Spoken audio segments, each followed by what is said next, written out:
এমন কিছু মুহূর্ত আসে যখন পুরো পৃথিবী একটা অদৃশ্য সুতোর উপর ঝুলতে থাকে। কেউ জানে না সেই সুতো কখন ছিঁড়বে, কেউ জানে না পরের ঘন্টায় কোন খবর আসবে। কিন্তু এই মুহূর্তে বিশ্ব রাজনীতি এমনই এক ভয়ঙ্কর মোড়ে এসে দাঁড়িয়েছে, যেখানে একটু এদিক ওদিক হলেই সব কিছু ওলটপালট হয়ে যেতে পারে। গত কয়েকদিনে যা ঘটেছে তা শুনলে যে কারো মনে প্রশ্ন জাগবেই। আসলেই কি আমরা আরেকটা বড় যুদ্ধের দোরগোড়ায় এসে দাঁড়িয়েছি, নাকি শেষ মুহূর্তে সব কিছু থেমে যাবে? উত্তরটা এখনও কারো কাছে নেই। কিন্তু যে ঘটনাগুলো একের পর এক সামনে আসছে, সেগুলো শুনলে বুকের ভেতরটা একটু নড়েচড়ে উঠবেই। গল্পটা শুরু হয়েছে একটা প্রত্যাখ্যান দিয়ে। হ্যাঁ, একটা সরাসরি এবং তথ্যহীন প্রত্যাখ্যান। যুক্তরাজ্যের প্রধানমন্ত্রী কিয়ার স্টারমার এমন একটা কাজ করে বসলেন যা গত কয়েক দশকে খুব কম ব্রিটিশ নেতারাই করার সাহস দেখিয়েছেন।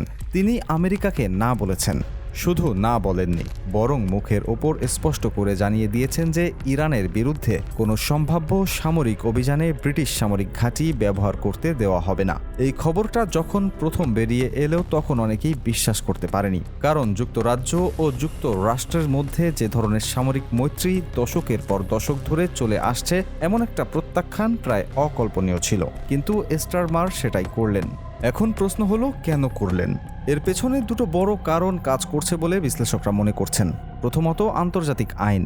ব্রিটিশ সরকারের পক্ষ থেকে স্পষ্ট করেই বলা হয়েছে যে ইরানের বিরুদ্ধে একতরফা সামরিক আগ্রাসন আন্তর্জাতিক আইনের সুস্পষ্ট লঙ্ঘন হবে, এবং যুক্তরাজ্য এই ধরনের কোনো কার্যক্রমে নিজেদেরকে জড়াতে রাজি নয়। দ্বিতীয়ত, নতুন কোনো যুদ্ধে জড়িয়ে পড়ার ভয়। ইরাক যুদ্ধের তিক্ত অভিজ্ঞতা এখনও ব্রিটিশ জনগণের মনে গদগদে ক্ষতের মতো জ্বলজ্বল করছে। সেই ভুল আবার করতে কোনো ব্রিটিশ সরকারই আর রাজি নয়, অন্তত এই মুহূর্তে। দুটো সামরিক ঘাঁটির নাম এই পুরো বিতর্কের কেন্দ্রে। একটা হলো RAF ফেয়ারফোর্ড, যেটা ব্রিটেনের মাটিতে অবস্থিত। এই ঘাঁটি থেকে আমেরিকার ভারী বোমারু বিমান অপারেশন চালাতে পারে। আরেকটা হলো দিয়াগো গার্সিয়া। এই নামটা হয়তো অনেকের কাছে নতুন, কিন্তু সামরিক বিশ্লেষকরা জানেন এই ঘাঁটিটা কতটা গুরুত্বপূর্ণ। ভারত মহাসাগরের বুকে অবস্থিত এই ক্ষুদ্র দ্বীপটি আমেরিকার জন্য মধ্যপ্রাচ্যে যে কোনো সামরিক অভিযান পরিচালনার একটা মূল ঘাঁটি হিসেবে কাজ করে। আর ঠিক এই দুটো ঘাঁটি ব্যবহারের অনুমতি চেয়েছিল ওয়াশিংটন, কিন্তু লন্ডন থেকে যে উত্তর এলো সেটা ছিল একটাই শব্দ, আর সেটা হলো না। এই না শুনে ডোনাল্ড ট্রাম্প যে চুপ করে বসে থাকবেন সেটা কেউই আশা করেনি, এবং তিনি চুপ থাকেননি। ট্রাম্পের প্রতিক্রিয়া এসেছে তার নিজস্ব সামাজিক যোগাযোগ মাধ্যম ট্রুথ সোশ্যালে, এবং সেই প্রতিক্রিয়া পড়লে বোঝা যায় তিনি কতটা ক্ষুব্ধ। তিনি লিখেছেন, দিয়াগো গার্সিয়া ছেড়ে দেবেন না। সরাসরি স্টারমারের উদ্দেশ্যে বলেছেন, প্রধানমন্ত্রী বড় ভুল করছেন। এই কথাগুলো পড়ে অনেকের মনে হতে পারে এটা হয়তো রাজনৈতিক বাগাম্বর, কিন্তু ট্রাম্প শুধু কথায় থামেননি। তিনি একটা অত্যন্ত সংবেদনশীল বিষয়ে আঘাত করেছেন। চাগোস দ্বীপপুঞ্জ নিয়ে তিনি মরিশাসের সাথে যুক্তরাজ্যের যে 99 বছরের লিজ চুক্তি আছে, সেই চুক্তির প্রতি মার্কিন সমর্থন প্রত্যাহারের হুমকি দিয়েছেন তিনি।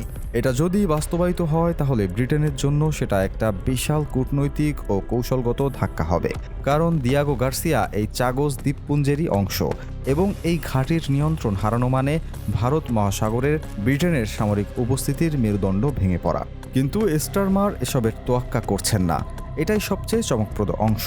একজন ব্রিটিশ প্রধানমন্ত্রী যিনি জানেন আমেরিকার সাথে সম্পর্ক খারাপ হলে কী পরিণতি হতে পারে, তিনি তবুও নিজের অবস্থানে অটল আছেন।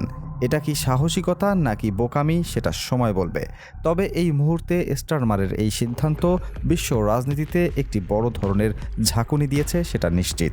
এবার আসা যাক ইরানের কথায়, কারণ এই পুরো নাটকের কেন্দ্রে আসলে তারাই। ট্রাম্প ইরানকে একটা আলটিমেটাম দিয়েছেন, এবং সেই আলটিমেটামটা শুনলে গায়ে কাটা দেওয়ার কথা।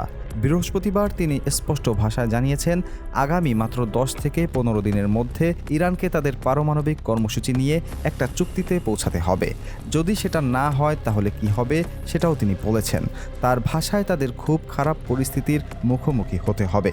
এই খুব খারাপ পরিস্থিতি বলতে আসলে কি বোঝাচ্ছেন ট্রাম্প, সেটা তিনি সরাসরি উল্লেখ করেননি। কিন্তু মধ্যপ্রাচ্যে যে হারে মার্কিন সামরিক মোতায়েন বাড়ছে সেটা দেখলে বুঝতে অসুবিধা হয় না যে ওয়াশিংটন একটি সামরিক বিকল্পের জন্য প্রস্তুতি নিচ্ছে। আর ইরান কি চুপ করে বসে আছে? মোটেও না। তেহরানের পাল্টা জবাবটা এসেছে জাতিসংঘের মাধ্যমে। বৃহস্পতিবারই জাতিসংঘ মহাসচিব অ্যান্তোনিও গুতেরেসকে একটা আনুষ্ঠানিক চিঠি পাঠিয়েছে ইরান। সেই চিঠিতে তারা প্রথমেই বলেছে যে তারা যুদ্ধ চায় না, শান্তিপূর্ণ সমাধানই তাদের কাম্য। কিন্তু চিঠির পরের অংশটা পড়লে বুঝতে পারবেন যে তেহরান মোটেও ভয় পায়নি। তারা স্পষ্ট ভাষায় জানিয়ে দিয়েছে যে মার্কিন প্রেসিডেন্টের সাম্প্রতিক বক্তব্য একটি সামরিক আগ্রাসনের প্রকৃত ঝুঁকির ইঙ্গিত দিচ্ছে এবং ইরান সেটা অত্যন্ত গুরুত্বের সাথে নিচ্ছে। চিঠিতে তারা আরও বলেছে যে যদি কোনো সামরিক আগ্রাসনের শিকার হয় তাহলে মধ্যপ্রাচ্যে অবস্থানরত শত্রু বাহিনীর যে কোনো ঘাঁটি এবং সম্পদকে তারা বৈধ লক্ষ্যবস্তু হিসেবে বিবেচনা করবে এবং তার চূড়ান্ত জবাব দেবে। এই শেষ লাইনটা একটু ভেবে দেখুন। মধ্যপ্রাচ্যে আমেরিকার কয়েক ডজন সামরিক ঘাঁটি রয়েছে। কাতারের আল উদেদ ঘাঁটি, বাহরাইনে নৌঘাঁটি, কুয়েত, ইরান, সংযুক্ত আরব আমিরাত সবখানেই আমেরিকান সৈন্য মোতায়েন আছে। ইরান যদি সত্যিই এই সবগুলোকে লক্ষ্যবস্তু করে তাহলে যে পরিস্থিতি তৈরি হবে সেটা কল্পনাও করতে ভয় লাগে। এটা শুধু একটা দেশের সাথে আরেকটা দেশের যুদ্ধ হবে না, এটা পুরো অঞ্চলকে গ্রাস করে ফেলতে পারে। এই উত্তেজনার মধ্যেই একটা আশার আলো জ্বলছে জেনেভায়। সেখানে যুক্তরাষ্ট্র ও ইরানের মধ্যে এক দফা আলোচনা অনুষ্ঠিত হয়েছে। এই আলোচনায় কিছুটা অগ্রগতি হয়েছে বলে জানা গেছে। তবে মার্কিন কর্মকর্তারা সতর্ক করে বলেছেন যে এখনও অনেক বিষয়ে দুই পক্ষের মধ্যে একমত হওয়া বাকি রয়েছে। এই অনেক বিষয় আসলে কি সেটা স্পষ্ট করে কেউ বলছে না। এই রহস্যময়তাই পরিস্থিতিকে আরও উদ্বেগজনক করে তুলছে, কারণ কেউ জানে না আলোচনা কোন দিকে যাচ্ছে, কেউ জানে না পরবর্তী বৈঠক কবে হবে বা আদেও হবে কিনা। সময় কিন্তু দ্রুত ফুরিয়ে আসছে। ট্রাম্পের দেওয়া 10 থেকে 15 দিনের সময়সীমা টিকটিক করে সামনে এগোচ্ছে। এদিকে জাতিসংঘের আন্তর্জাতিক আণবিক শক্তি সংস্থা IAEA এর মহাপরিচালক রাফায়েল গ্রোসি একটা অত্যন্ত গুরুত্বপূর্ণ কথা বলেছেন, যেটা অনেকের দৃষ্টি এড়িয়ে গেছে। ফরাসি নেটওয়ার্ক TF1-কে দেওয়া একটি সাক্ষাৎকারে তিনি সতর্ক করে বলেছেন যে গত বছর মার্কিন হামলার পরও ইরানের পারমাণবিক স্থাপনাগুলো মূলত অক্ষত রয়ে গেছে। এই তথ্যটা খুবই তাৎপর্যপূর্ণ। এর মানে হলো আমেরিকা যদি আবারও হামলা চালায় তাহলে ইরানের পারমাণবিক কর্মসূচি পুরোপুরি ধ্বংস করা সম্ভব নাও হতে পারে, বরং এই ধরনের হামলা ইরানকে আরও দ্রুত পারমাণবিক অস্ত্র তৈরির দিকে ঠেলে দিতে পারে। গ্রোসি আরও বলেছেন যে নতুন করে যে কোনো হামলা এই অঞ্চলে একটা ভয়াবহ সংঘাতের সূত্রপাত করতে পারে, যার পরিণতি কেউ আগে থেকে অনুমান করতে পারবে না। পুরো পরিস্থিতিটা যদি একটু দূর থেকে দেখা যায় তাহলে দেখা যাবে এখানে 3টা পক্ষ 3 দিকে টানছে এবং প্রতিটা টানেই একটা করে নতুন সংকট তৈরি হচ্ছে। আমেরিকা চাইছে ইরানের পারমাণবিক কর্মসূচি যে কোনো মূল্যে বন্ধ করতে। এজন্য তারা সামরিক শক্তি প্রদর্শন থেকে শুরু করে সরাসরি হুমকি সবকিছুই করছে। তাদের দরকার মিত্রদের সমর্থন এবং সামরিক ঘাঁটির অ্যাক্সেস। কিন্তু সবচেয়ে ঘনিষ্ঠ মিত্র যুক্তরাজ্যই এই মুহূর্তে তাদের পাশে দাঁড়াতে অস্বীকার করছে। এটা আমেরিকার জন্য শুধু কৌশলগত ক্ষতি নয়, এটা একটা বড় ধরনের কূটনৈতিক অপমানও বটে। অন্যদিকে যুক্তরাজ্য একটা অত্যন্ত কঠিন অবস্থানে পড়ে গেছে। একদিকে আমেরিকার সাথে সম্পর্ক, যেটা তাদের পররাষ্ট্রনীতির মূল ভিত্তি, সেটা নষ্ট হওয়ার ঝুঁকি। আরেকদিকে নিজেদের জনগণ এবং আন্তর্জাতিক আইনের প্রতি দায়বদ্ধতা।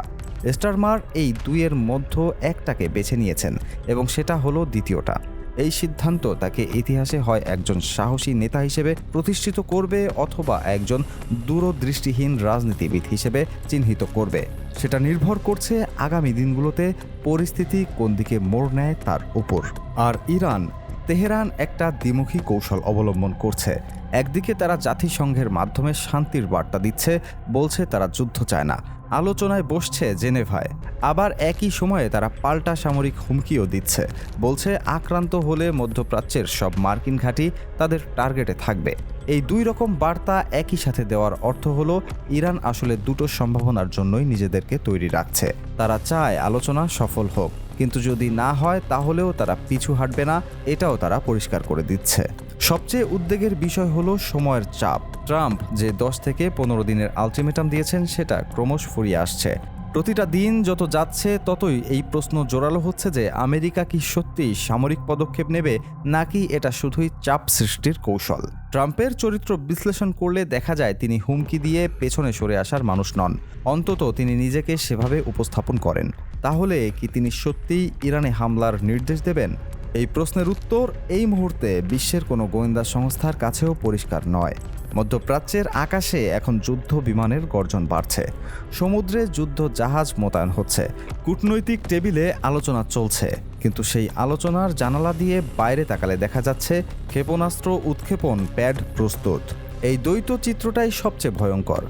যখন একই সাথে শান্তি আর যুদ্ধ দুটোরই প্রস্তুতি চলে, তখন বুঝতে হবে পরিস্থিতি সত্যিই নাজুক।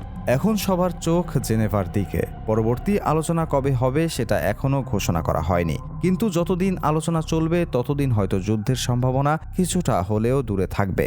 সমস্যা হলো, আলোচনা যদি ভেঙে যায় তাহলে কি হবে? সেই পরিকল্পনা কারো কাছে আছে কিনা সেটাই বড় প্রশ্ন। বিশ্ব রাজনীতি এই মুহূর্তে একটা টাইম বোমের উপরে বসে আছে। ঘড়ির কাঁটা টিকটিক করে চলছে। কেউ জানে না বিস্ফোরণ হবে কিনা, কেউ জানে না কে সেই বোম নিষ্ক্রিয় করবে। শুধু একটা কথাই নিশ্চিত করে বলা যায় যে আগামী কয়েকটা দিন পুরো বিশ্বের জন্য অত্যন্ত গুরুত্বপূর্ণ এবং প্রতিটা ঘন্টায় পরিস্থিতি বদলে যেতে পারে। সর্বশেষ আপডেটের জন্য চোখ রাখুন আমাদের সাথে।